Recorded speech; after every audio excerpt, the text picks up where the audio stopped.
name's Jessica Lacey. My name's Paige Verschure. My name's Mariah Wilmer, and the functional movement we are going to be analyzing will be kicking a soccer ball. This movement incorporates all three planes of motion.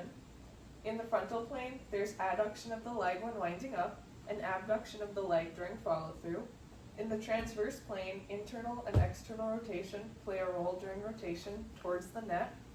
And in the sagittal plane, there's flexion of the hip and knee extension. So for all of our behaviors and motions, they're going to be impacted by 10 different components. Our first component is going to be judgment, which occurs within the frontal lobe, and it's going to influence how and when the soccer ball is kicked. If a person is trying to score on another team, for instance, they'll try to have and use their judgment to predict the direction and when they want to try and score against the other team. Our next component is emotional tone, and this is going to be regulated by the frontal lobe. And this is going to impact on how an individual kicks the ball in their environment. So, for instance, if it's really icy outside and they perceive the field as being dangerous and they're scared of falling, then they might be more cautious when they go to kick the ball. The third component is memory, and this is going to be regulated by the temporal lobe. And this will play a big role in kind of how we decide to kick a ball. So for instance, if you have a bad association with kicking a ball with the toe of your foot because you've hurt your toes once doing that, then you might try to kick it with the side of your foot based off of prior experiences. The fourth component is then going to be motivation, and this is regulated by the prefrontal cortex. And this is going to kind of impact the amplitude and like the speed with which we kick the ball. So if you're highly motivated and you're really trying to be competitive during a soccer game, you're probably going to be acting with a higher amplitude and speed because your motivation is higher. And then the fifth component is going to be anticipation, and this is regulated by the prefrontal cortex. And this is going to help us anticipate of when to kick the ball. So if somebody's passing a ball to me from across the field, I'm going to use my anticipation to decide when I want to make contact with the ball and respond to it. So our sixth component is planning, which is also regulated by the frontal lobe, and this will influence how the player wants to kick the ball and where to kick the ball on the field. So you're going to plan out whether I kick the ball right now to try to score a goal, or I'm going to wait until a player comes around the side of me to maybe pass it to them, and then we can score a goal there. The seventh one is programming.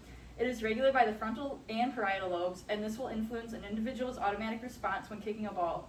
So if an individual has practiced many drills for how to run with a ball, then they may rely on their motor programming from their past experience to help them with that. Our eighth one is execution, which comes from the prefrontal cortex that's within the frontal lobe, and this will influence how the kick is performed.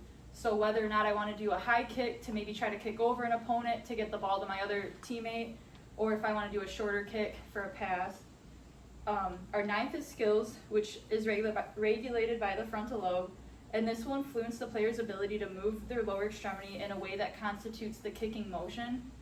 And then the 10th one is function, which is regulated by the frontal lobe and is seen during the kicking sequence when the hip flexes, the leg adducts, the knee will extend, and then the foot slightly dorsiflexes to achieve a purposeful movement of the lower extremity to kick the ball into motion. So next we're going to look at the cerebellum and the role it kind of plays in how we carry out movement. So first, it's going to be responsible for making sure that our movements are smooth and orderly. So for example, when somebody goes to kick a soccer ball, it's going to be in one fluid motion where you're moving at multiple joints at once rather than moving at one joint at a time.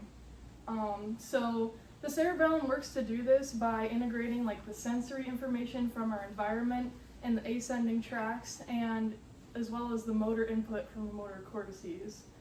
So once it compares this information, it's going to take this information and alter the motor signals to ensure that the action that we want to carry out matches our environment and that it's viable for the environment that we're in. So then the next one is direction. So since the cerebellum is involved in many sensory inputs, such as the vestibular system to maintain a person's balance, the proprioception inputs that determine where the muscles are in space, and then the vision inputs to visualize the movement. This helps the individual maintain the proper direction during the motion. So for an example, when you're kicking the soccer ball towards the net, you're going to determine which direction that's in and then how to kick the ball in that direction. So the vestibular input from the cerebellum is going to help maintain the balance as the kicker goes into that position of kicking the ball. The proprioceptive input is going to help the kicker identify their leg position and direction to make contact with the ball. And then lastly, the visual input with that is helping the kicker visualize the proper direction to kick the ball into the net. So the next, taking a look at extent. So the cerebellum has two types of corticocerebellar loops. The closed loop is the loop that's going to help allow for good regulation of range and amplitude of the movements, because this loop is used for skill and making necessary adjustments with movement.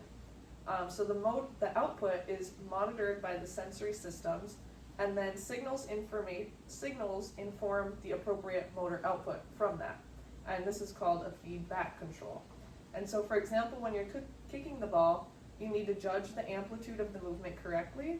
And so your sensory systems, such as vision and proprioception, they help inform that motor response, and this is why you're able to kick at appropriate ranges and you can adjust on the fly while the soccer game is happening. So then when we're discussing force, the cerebellum influences the force production of the muscles by monitoring the amplitude of the motor output and then recruiting that appropriate number of muscles to manage that force applied during the movement.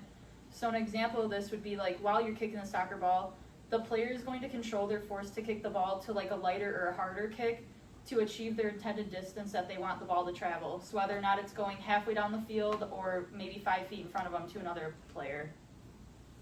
Next, we're taking a look at timing. So the cerebrocerebellum region of the cerebellum helps to assist with the timing of the movement. So input is perceived by the association cortex, the premotor, primary motor, and supplemental cortices. And then this input is sent to the motor and premotor cortices as output. And so specifically, it'll go to the dentate nucleus, motor thalamus, and red nucleus. And these signals then help to provide the timing signals to have harmonized movement across different joints. So for example, an individual trying to score a goal in soccer, they're going to time out their kick to make the decision of kicking the ball when the goal is open, or like we've said before, they'll wait to kick the ball once the opponent is out of the way and they can score. And lastly, we're going to look at tone. And the cerebellum is involved in muscle tone in a number of ways, but mainly it's going to regulate nerve impulses between the brain and muscles. It also influences muscle tone through the spinocerebellum tract to help control postural control of muscle activity. And the cerebellum compares the movement intention with the movement performance, and it helps regulate muscle tone that is needed for smooth motor activity. So one example of this would be when an individual kicks a soccer ball, their trunk, lower extremities, and upper extremities are all going to have an appropriate tone to manage their balance and to effectively kick the ball without losing their base of support and making sure that all of their joints are adequately stabilized. And then our last point of discussion, just taking a look at how the output reaches the final motor pathway. So the cerebellar output primarily reaches the final motor pathway through projection from the deep cerebellar nuclei. These nuclei help to lead to the efferent pathways that leave the cerebellum, and once they've left, their role is to regulate the upper motor neurons in different parts of the brain. So they travel to the brainstem, cerebral cortex, and spinal cord. And these are the sites where the sensory motor information becomes integrated and relayed to spinal circuits that help to produce movements. And so these projections are what can be used to detect movement errors and ultimately help to produce appropriate intended movements.